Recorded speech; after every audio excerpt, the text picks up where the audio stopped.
All righty, we're right at 7 o'clock. We'll give this another 2 minutes or so, see if anybody else comes along and joins us.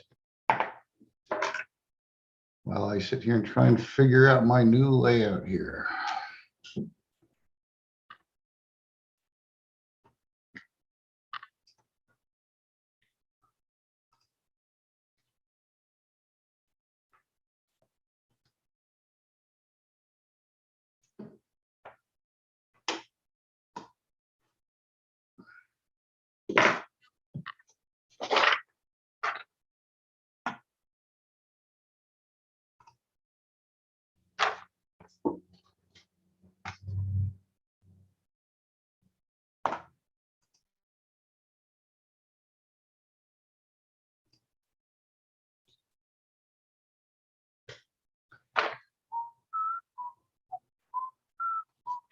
Oh, while we're waiting, I better get open my other little disclaimer thing.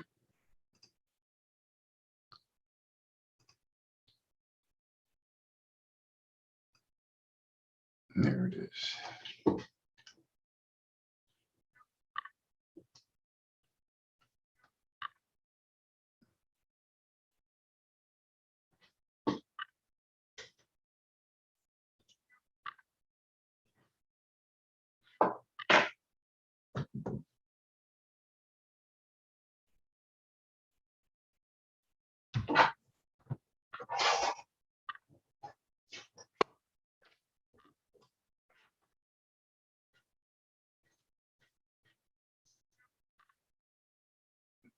All right, there it goes, 7:02.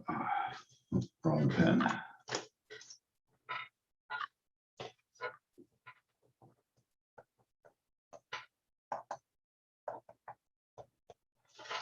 All righty, 7:02. Let us get going here. My name's Scott Weldon, Executive Director of the South Carolina chapter of the National Organization for the Reform of Marijuana Laws, as you all know us by NORML. All of our meetings are an environment of education and awareness and are not an open market for the sale, purchase, or distribution of cannabis. We do not encourage or condone illegal behavior of any kind.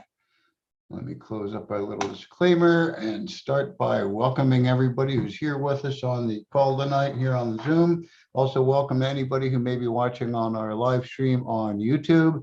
And also welcome anybody who's watching it as a recording later on YouTube. Hey, y'all. Real quick mention about YouTube. While we are live streaming it there, we are not monitoring the comment section. So if you do have any questions, comments, or concerns, you can leave them down below in the comment section. As soon as YouTube is done rendering this, usually about 24 or so hours, we'll go back and we'll visit the comment section and see if we can address your questions, comments, and concerns. All righty. Again, my name is Scott. I am with South Carolina NORML. This is our every Wednesday South Carolina NORML cannabis conversation. Kind of last minute as usual for me that I sent out the announcement on what our conversation is going to be tonight. And the one thing that I really want to start to address a little bit more on our conversations, maybe I do this monthly or something, every 4 weeks, is start to do a little bit more talking about some of the education that NORML does at national level, and how we try to distribute it more locally. And one of the things that we have, especially when we go out and we set up our booth at different events, we've been at flea markets, farmers markets, polo matches, hot air balloon events. We've been to a couple things before the pandemic hit, and before my health has sort of slowed me down considerably. And we had these two display stands that held 8.5 by 11 sheets or so of paper. We got these fronts for them so they wouldn't just flop over the stand. Holders for the first copy. Nice rigid sort of plastic that you would find. I've seen they're actually promoted for use as menus for restaurants and things like that. so that they could easily change menus. Anyway, I think ours held about 16 or 18, I think 16, 8 per holder, and we filled it up. And now I see that Normal has a couple more of these fact sheets out there. So we're going to start going through these on a occasional basis. I don't want to say we're going to do this regularly, but on a somewhat occasional basis. And before I go too much further, let me just double check with everybody how my mic is tonight. I'm not using this little headset mic. I'm talking to the mic built into the camera. I'm just using these to listen to y'all if you have something to say to me. Yep, sounds good tonight, Scott. Okay, thank you for that, Kristen. With that, I'm going to go ahead and switch to my share screen. And let's see which one's this going to let me do. Just my browser, so I don't have to share the rest of the desktop. And where we're going to take you right off the bat is, oh geez, look at that little screen. Let me stretch that out of the way. There we go. I'm not seeing the normal. Oh, there I'm seeing it right there. Stop, share, blah, blah, blah. Kind of floating in the middle. I don't know if I can move that out of my way or not. Oh, look at that. I can move it a little bit. Okay. You can probably see my browser shared screen. And as you can see right now, I am at normal.org, NORML.org. This is the Nationals website. This is not our local website. And you'll see I have right here highlighted the selected, there we go, the learn button. So instead of waiting for my machine to load and stuff like that, I just went and clicked the load button, learn button over here, and you'll see now it says normal.org/marijuana. And here you get these 4 buttons: adult use, medical use, fact sheets, hemp, drug testing, medical marijuana research. And it does go down below that, talks a little bit more about a couple of those categories. Not all of them, I don't believe.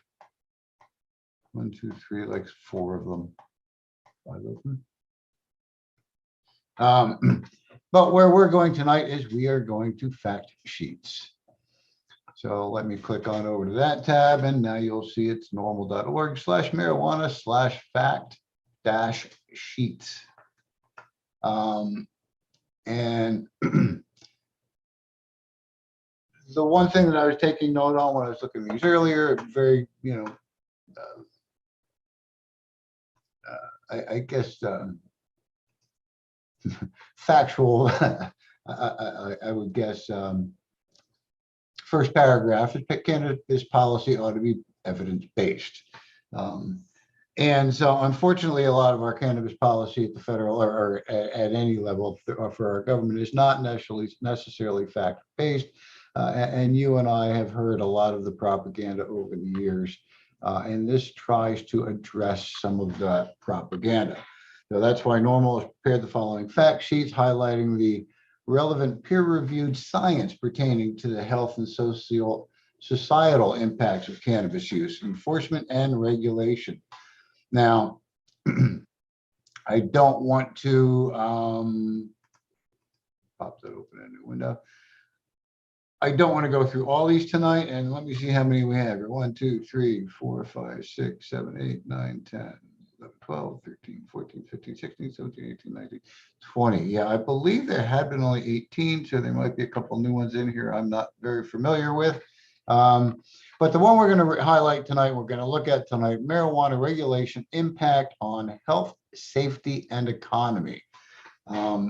This is a nice overview on how regulation of marijuana in the local setting, regulated setting, how it impacts health, safety, and the economy. So again, I just popped that open in a new tab to give that a moment to load. And you'll notice as you do open up these documents, you will see, and it's a little hard to see, but there is a print button.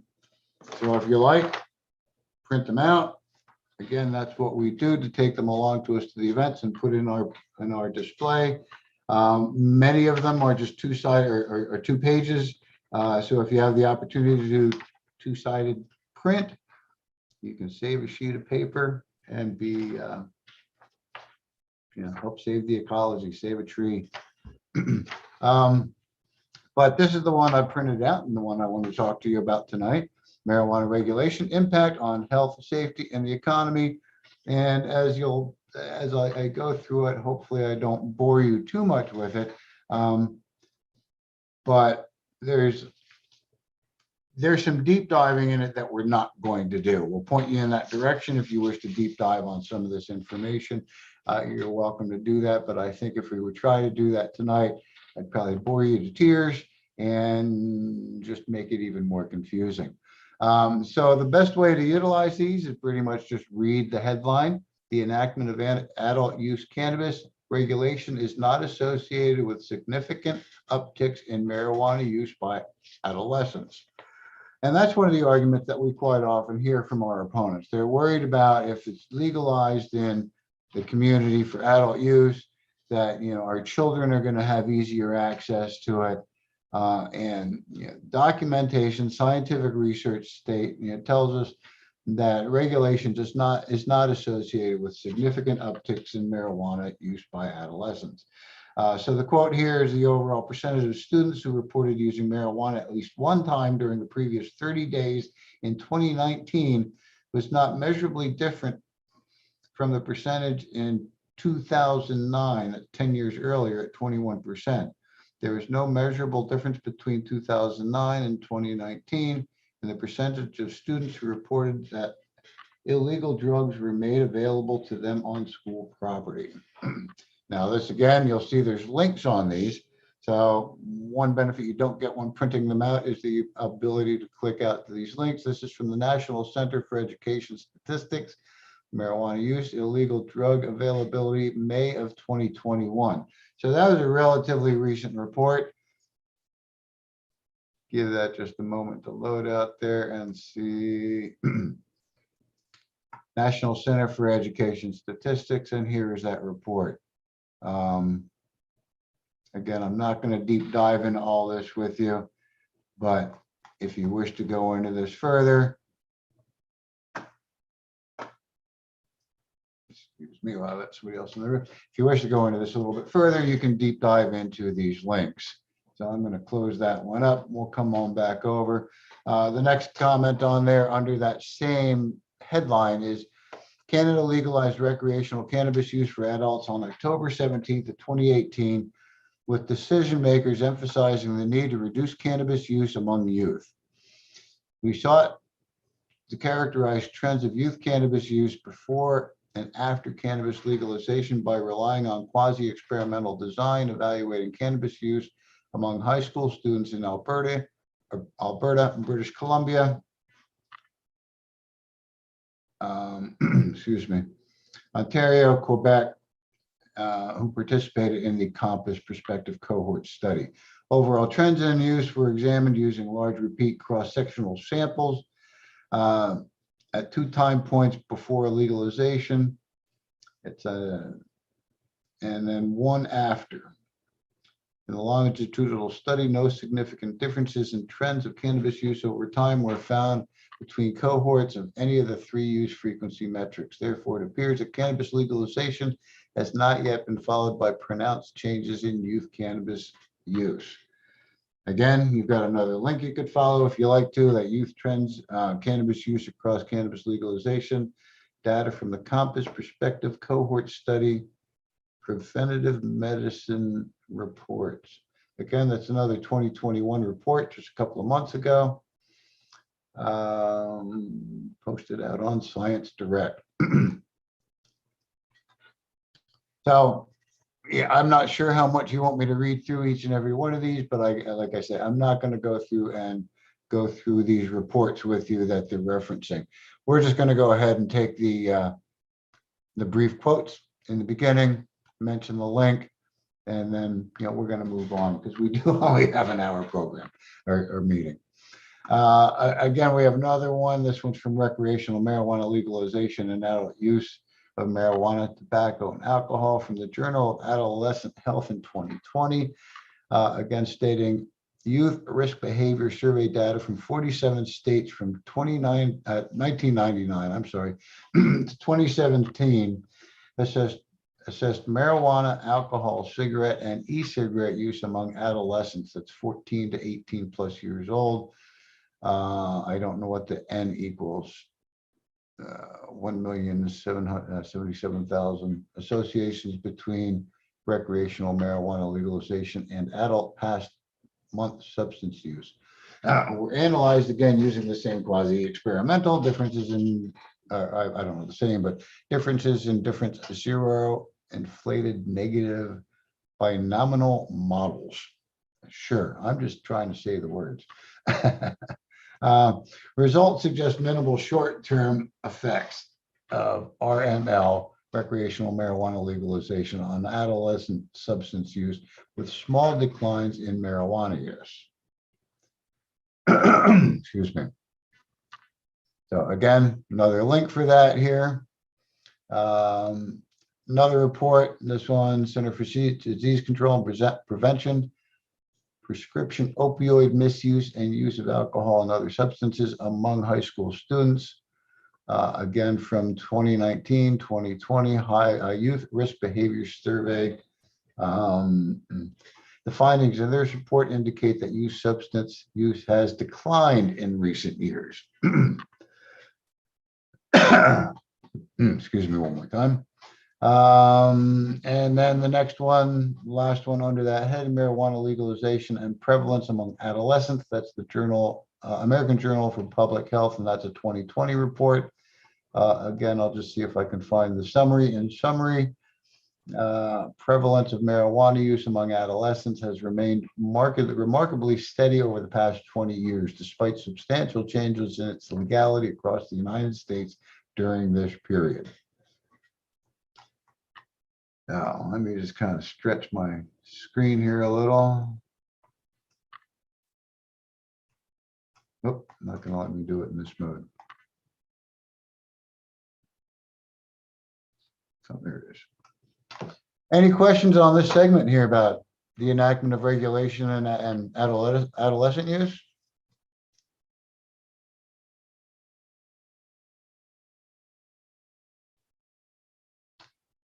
Now, one of the reasons I like to talk about establishing regulation and this adolescent use is, again, a lot of our legislators will think, try to claim that if it's legalized, whether it's for medical use and made more readily available to patients, or recreational adult use, that, oh, the children, what about the children that are teenagers, that are young people are going to have, readily accessible access. And that just does not prove out. I've heard the horror stories, and I can't deny there are irresponsible parents out there that may inadvertently leave their infused products out there, cookies or something, and the kids get a hold of it and don't realize it's an infused cookie. And I've heard those stories. I don't know how many of them are fact-based, but I don't have doubt that can happen if you've got your infused goodies and they're not clearly and readily marked. To sort of, I guess, also touch a little bit on the other argument that we get, and I see it quite often, especially around the Halloween time, is infused packaged products that have packaging that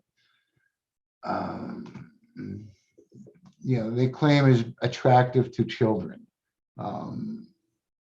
or reminiscent of other candy packaging. So a lot of that is usually in infused candies. Those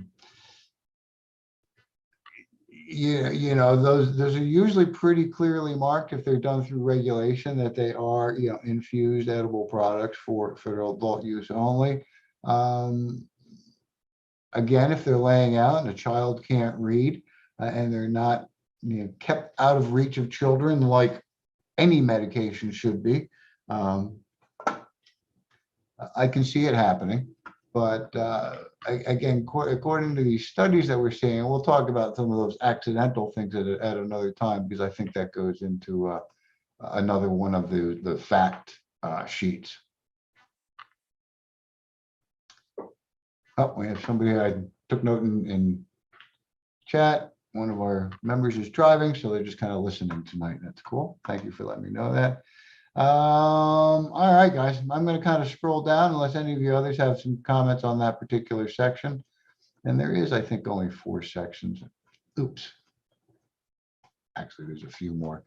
Now that I found that most of these are summarized, I won't be taking so long through each section. So let's go ahead and hit that next one. Next one, the establishment of cannabis retailers is not associated with the uptick in criminal activity. And as a matter of fact, I'll talk about this a little bit later toward the end. With good regulation, they find that criminal activity is dropping around cannabis retailers because of all the restrictions, requirements, and security measures that they're required to have. So here we'll go into our analysis shows that RMLs, which again were recreational marijuana, I forgot what that was up here now, I gotta go look. Legalization, okay.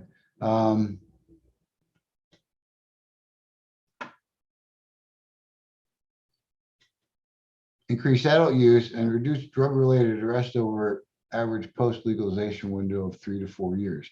There's little evidence to suggest that recreational marijuana legalization induced increases in marijuana consumption, encourages the use of harder substances or violent criminal activity. Again, that's one of the boogie monsters that our opponents like to throw out there is you legalize marijuana for recreational adult use, and all of a sudden people are going to be committing crimes so that they can score their marijuana or moving on to harder substances. And yet research doesn't prove that out. Matter of fact, I don't know if any of this actually probably does talk about it, but they find where there's recreational adult use, opioid use drops significantly. So we'll go on to the next one here. Again, I'm not going to read the whole thing. I'm going to just kind of come down to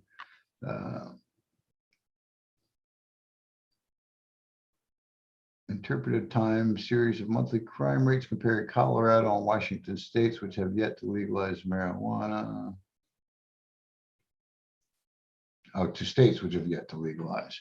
The results from Colorado and Washington suggest that legalization has not had major detrimental effects on public safety. So again, folks, I'm just going to read these like summaries at the very end. I really don't want to go into all the information. If you'd like to read it, it's right there for you. Matter of fact, I forgot to share the link in chat for all the fact sheets. Next one down, this paper studies the effects of marijuana legalization on neighborhood crime, documents the patterns on retail dispensary locations over time using detailed micro level data from Colorado and Denver again. Our results are consistent with theories that predict that marijuana legalization will displace illicit crime organization and decrease with and decrease crime through changes in security behaviors and substitution toward more harmful substances. Lastly, there is no evidence that increased marijuana use itself results in additional crime. Again, this link was from Not in My Backyard, Not So Fast, the effect of marijuana legalization on neighborhood crime, regulations, science, and urban economics 2019.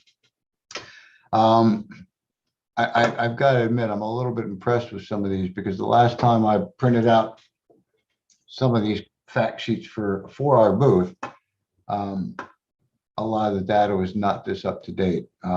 Obviously, it was a couple of years ago, so 2020 reports wouldn't have been in. So I'm glad these are in here. Next headline in here, medical cannabis access laws are not associated with adverse effects on traffic safety. So again, another one we hear from the naysayers, from our opponents, from their legislators as well, or opposing legislators. What about, you know, people that are stoned and driving? Now, we are not recommending that people get high and get in their car. We don't ever recommend people drink alcohol and get in their car. Come on, don't drink and drive, don't toke and drive. be a responsible driver on the road. I like to boast about we have our civil rights, but I also like to remind y'all we have responsibilities that go along with those rights. And one of those is to, try and be a safe and cautious driver out there.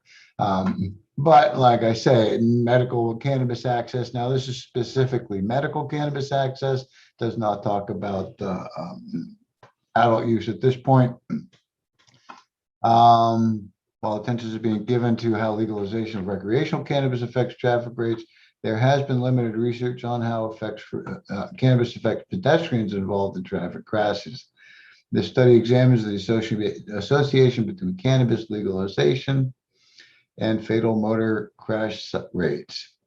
Again, I'm going to come down to overall findings do not suggest an elevated risk of total or pedestrian involved fatal motor vehicle crashes. Again, here's your link for that, an examination of relationships between cannabis legalization and fatal motor vehicle and pedestrian involved crashes, traffic injury prevention 2020. The next one from Journal of Experimental Criminology 2018, marijuana medicalization and motor vehicle fatalities. And again, we found that legalizing medical marijuana in California led to sustained reduction in statewide motor vehicle fatalities. A sustained reduction, if y'all don't mind me repeating that. California's 1996 medical marijuana legalization appears to have produced a large sustained decrease in statewide motor vehicle fatalities amounting to an annual reduction between 588 and 900 vehicle fatalities, a reduction. So that's pretty interesting information. Again, if you could get any of our anti-legislators to read some of this information, share it with them, write it to them in a letter.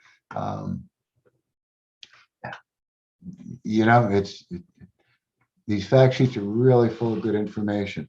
Next headline, let me just kind of double check time. We're rolling up on 7:30.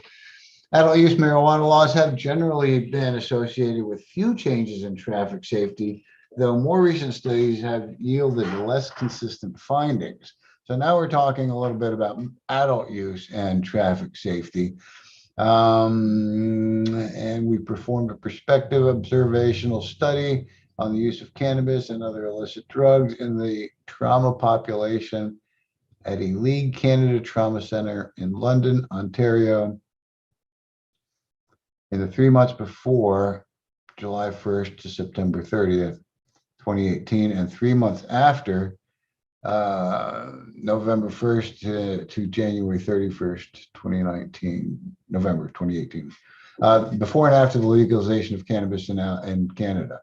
We found that the rate of positive cannabinoid screen results among patients with trauma referred directly to our trauma service was similar in the 3 months before and in the 3 months after the legalization of recreational cannabis in Canada. In the subgroup of patients whose mechanism of trauma was a motor vehicle collision, there was no difference in the rate of positive toxicology screen results or positive cannabinoid screen results between the two periods. The preliminary single center data showed no increased rates of cannabis use in patients with trauma after legalization are reassuring. So again, they're not seeing large increases in cannabis use when they're examining people coming in to the trauma centers after accidents. Another next one down, a retrospective analysis of data collected in trauma centers, Arizona, California, Ohio, Oregon, New Jersey, and Texas between 2006 and 2018 was performed. The data were analyzed and evaluated the trends in THC and alcohol use in victims of motor vehicle crashes related to marijuana legalization. There did not appear to be a relationship between the legalization of marijuana and the likelihood of finding THC in patients admitted after a motor vehicle crash. There is no apparent increase in the incidence of driving under the influence of marijuana after legalization. Now, again, they're testing for not impairment. They are testing for cannabinoid metabolites in your bloodstream, in the fatty tissues. And they can show up, I generally say, up to 35, even 45 days after. Some people might argue with me on the 45-day point, but hey, better safe than sorry. If you're trying to clear your system, give it some extra time. Next one down, the implementation of recreational cannabis laws was associated with increases in traffic fatalities in Colorado, but not in Washington state. Findings suggest that adverse unintended effects of recreational cannabis laws can be heterogeneous and may depend on variations of implementation of these laws. Example, density of recreational cannabis stores and other things that in the area, I guess, where the research is being done.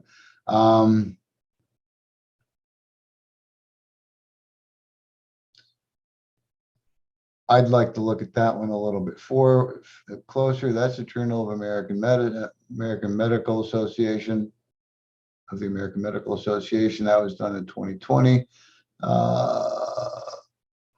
And yeah, personally, I'd like to look at that one a little bit closer just to see some of how they're testing, what they're finding in the test. Because again, just the presence of cannabinoids does not necessarily indicate impairment. Last one under that category, what time are we at here? We're doing pretty good. Marijuana is in the 5 years after legalization, fatal crash rates increased more in Colorado than would be expected, as they continued to parallel crash rates in the control state, plus 1.2 crashes per billion vehicle miles traveled, but not significantly so. No, 1.2 crashes per billion vehicle miles traveled. Pretty insignificant number, I would think. The effects more pronounced and statistically significant after the opening of commercial dispensaries. This finding stands in contrast with earlier studies finding decreases in traffic fatalities following medical marijuana legalization. These unexpected findings raise the possibility that legalization of medical and recreational marijuana represent two distinct policy exposures rather than escalating doses of the same exposure, and pose very different risks. This is an area in need of further study. And again, it could be very possible that where some of these crashes are being reported and being found are close to dispensaries. Maybe people are going to the dispensaries and getting their product and consuming immediately, and then getting behind the wheel to go home, or even getting behind the wheel to go home and consuming while they're driving. Folks, don't do that. Not recommended.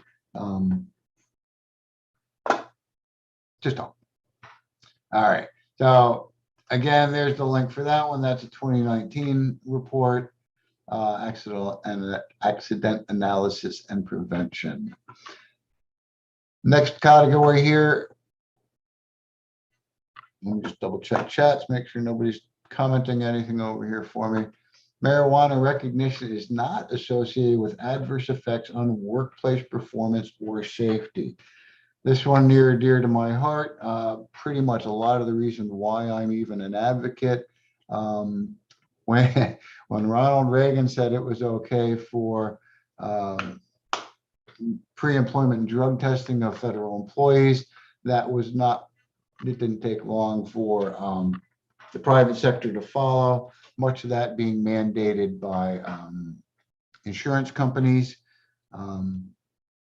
At that point, I stopped applying for jobs at places like that and started my own photography business. Or I figured there was a point where I was working for a church directory photographies, and they did not pre-employment drug test. Bless their heart. But it's put me on a path, and it is by choice. But it's again, I've had to face the discrimination being a by choice cannabis consumer to try and get around that drug testing, and I've probably could have done a lot better in my employment over the years, much better jobs, much better pay, had I just said, hey, okay, I'm going to stop smoking marijuana.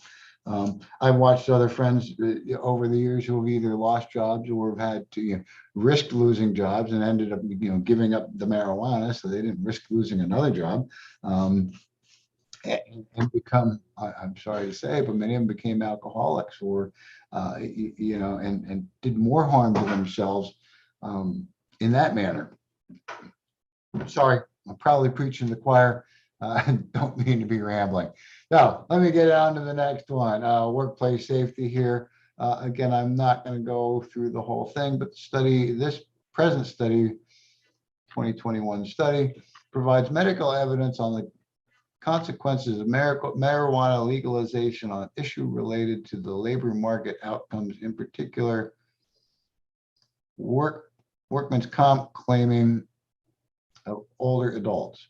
Our findings suggested potentially important benefits to older adults in society at large. Broadly, we showed non-trivial improvements in work capacity, which we proxy with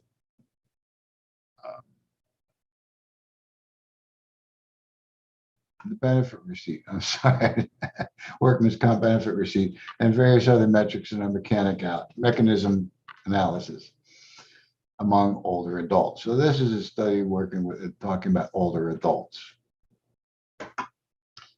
So does marijuana legalization affect workplace capacity? Evidence from workers' compensation benefits, National Bureau of Economic Research. I want to look a little closer up here. Our results show a decline in workman comp benefits propensity of 0.18 percentage points, which corresponds to a 20% reduction in any workman comp income after states' legalization of marijuana for recreational use.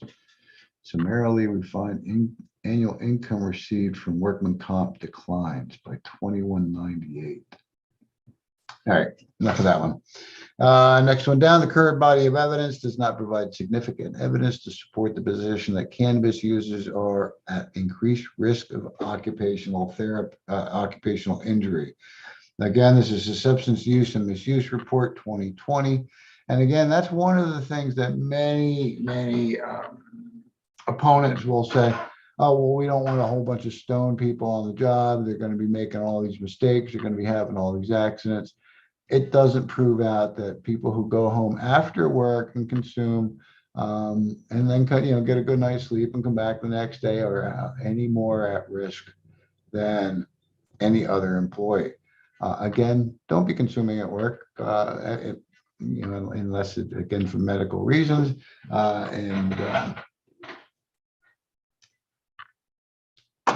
and keep legal. Keep legal. The advice I have to give. Next one here, we study the effects of state medical marijuana laws on workers' compensation claiming among adults. The findings suggest that medical marijuana can allow workers to better manage symptoms associated with workplace injuries and illnesses, and in turn, reduce need for workman's comp. That is from Health Economics, again, another 2020 report. So this one's saying that your medical cannabis use can actually reduce the need for workman compensation by being an effective pain reducer. Next report here, real quick, the health effects of cannabis and cannabinoids committee conclusions 2017. This one's a little bit older report, but there is no or insignificant evidence to support and a statistical association between cannabis use and occupational accidents or injuries. And last one in that category, reducing criminal penalties for marijuana offenses is associated with increased probability of employment. This result is consistent with existing literature that suggests that Black adults, especially men, stand to benefit the most from removing these penalties. Of course, they're prosecuted more at a much higher rate. They would benefit more from the having expunged records, not having criminal records at all. That's a little bit older report. That's a 5-year-old report, but those trends have not changed in our nation. Let me just real quick, 1, 2, There's actually three more headlines here, folks, about 7:40.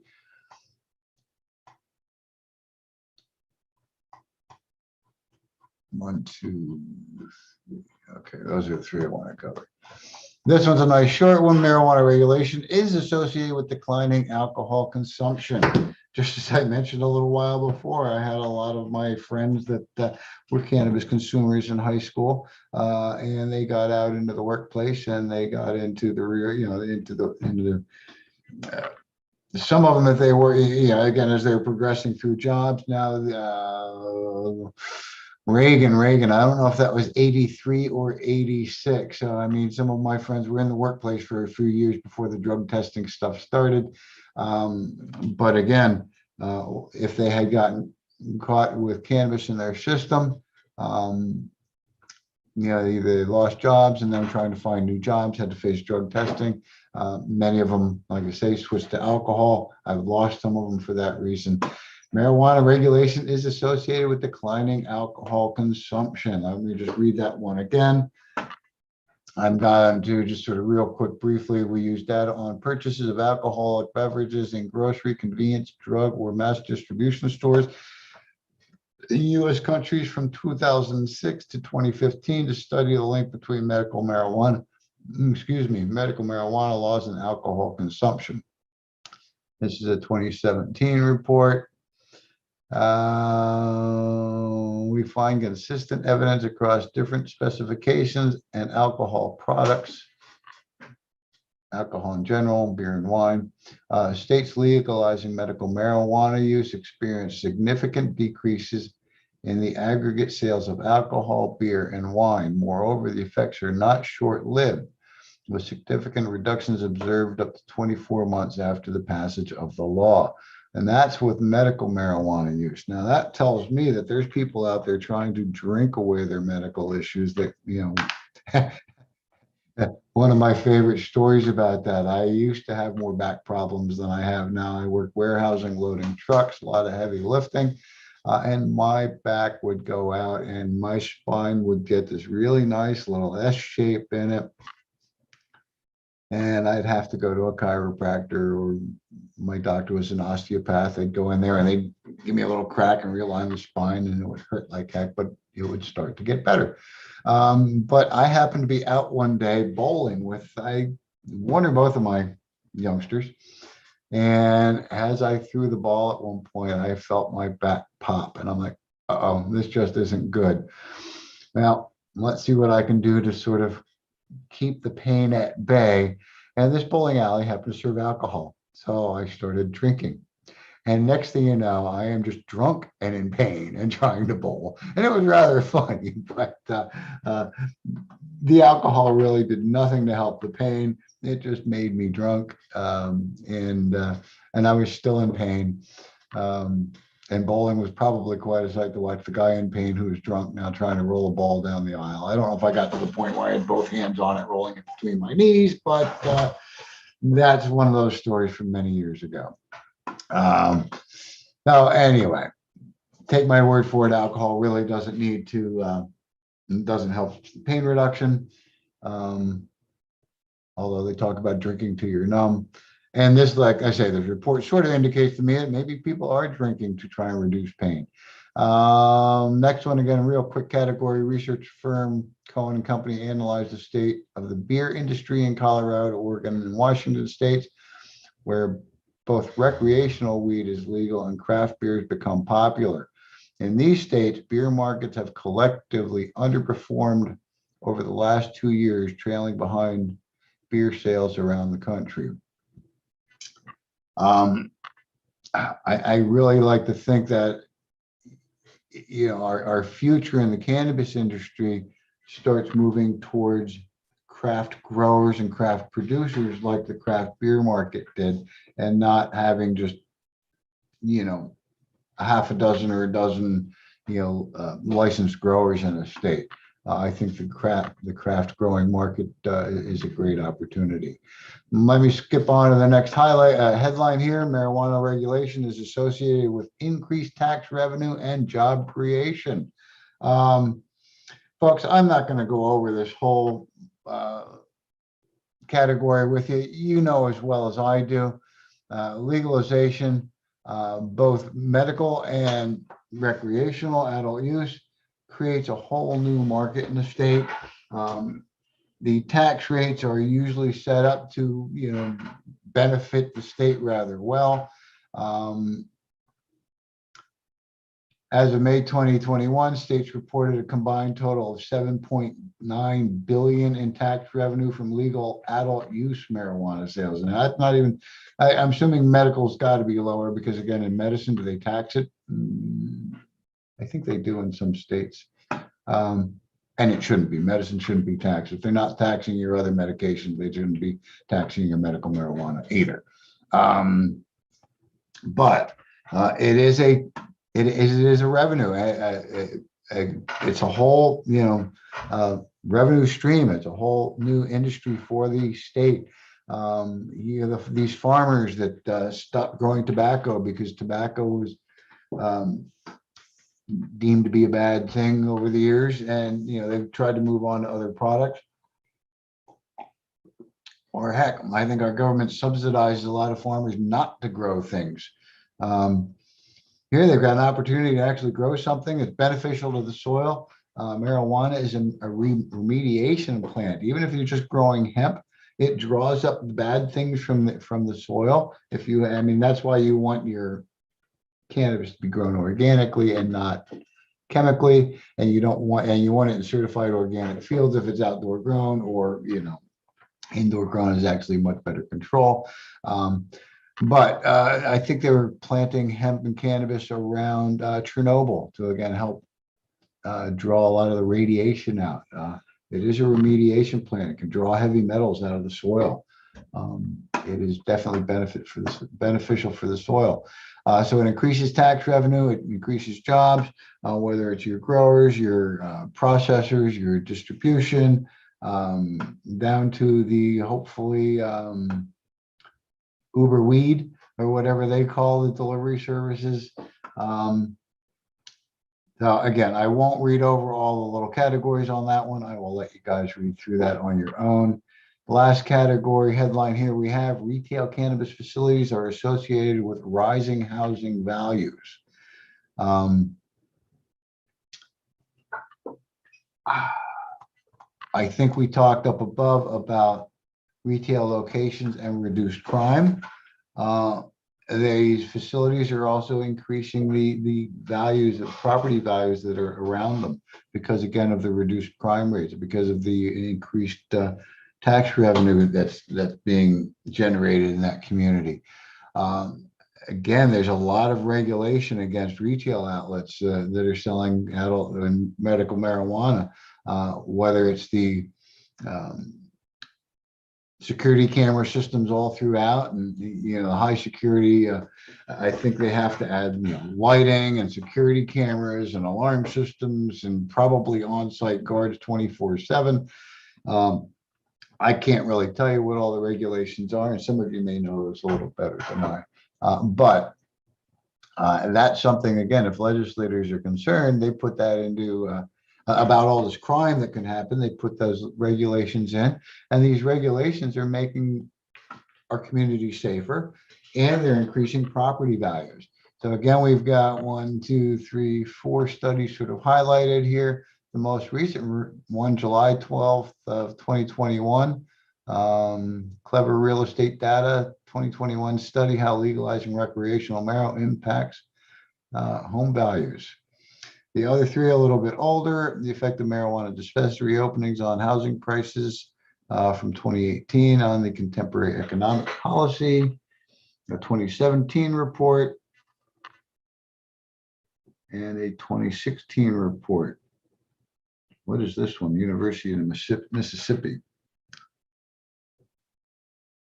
Evidence from Colorado. Okay, University of Mississippi working paper. The University of Mississippi just caught my attention because that is really the only place that they're growing marijuana that is approved to be researched. And of course, they've got pounds and pounds and pounds of it. I don't think they've grown in four or more years. They have so much of it freeze dried and stuck away. of, and they'll admit, Mexican scrap weed. Nothing comparable to what can be purchased in the dispensaries today. All right, I'm going to go ahead and turn off the share here. You get to see my pointy head again. And boy, when I bent down earlier, I'm looking thin up there. Anyway, let me just move my little chat window here. Any questions about any of this? I mean, I think really the only other thing I can say on these is keep the link to these fact sheets handy. Keep it on your bookmarks page. And if at some point you happen to, I don't know what I happen to do to me from time to time is I'll see Henry McMaster say something and I can sort of twist it into relating to marijuana. He says something about, your citizens have the right to choose whether they take COVID or not. It's a personal choice. And I'm thinking, well, they should have that same choice if they want to choose cannabis or not. It's a personal choice, and connect some fact sheet link to it. It can help sometimes in coming up with a good logical rebuttal to someone who says, oh, but the gateway theory, or but the crime rate, or here we go, I'll go down the list. Oh, but the teen use. Oh, but it's going to be leading them to harder drugs, which I think actually there's a gateway theory down below. But here we talk, marijuana and opioids. More criminals. Dispensaries will cause more crime in the communities. And so really take a look down through these titles, a lot of really good information to help in sharing our point with our legislators and with our opponents.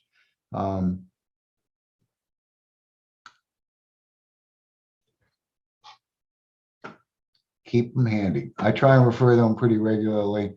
Like I said, we've printed them out. I think we have about 16 that we carry with us regularly. That's how many slots we have. And hopefully soon I can get my energy up and get a tent back out there.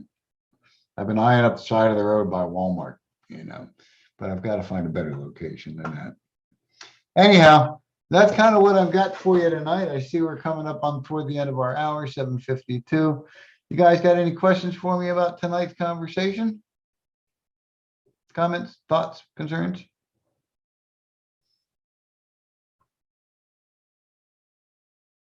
All righty, I'm not seeing any mics go off at the moment, so I'm just going to kind of call it for tonight. And looking forward to seeing you all again back here next Wednesday at 7 p.m. I again have nothing on the agenda at this point. I'll let you know as we get later in the week, but watch for a newsletter this week, because next Tuesday at 7 p.m. will be our monthly meeting. And at our monthly meetings, we will usually do a recap of what's going on at the federal legislative level, what's going on state level, not much right now, what we're doing at our chapter level, what we're doing with our upcoming events. So if you get a chance to visit with us next Tuesday at 7 p.m., that will be our monthly normal meeting here for South Carolina chapter. Next Wednesday will be again our cannabis conversation that we have every Wednesday night. I'll see if I can come up with another interesting conversation and not just a fact sheet. We'll keep you posted. Like I say, keep an eye out for that newsletter. We should be able to have our topic posted in that. Newsletter comes out on, should be out by our Sunday night.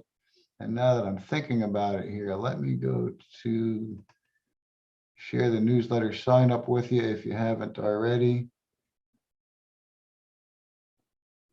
Everybody on the call signed up, sorry. I'll have to go post it out to our YouTube and stuff like that. But that's it for me tonight, guys. We'll see you again next week. Thank you for joining.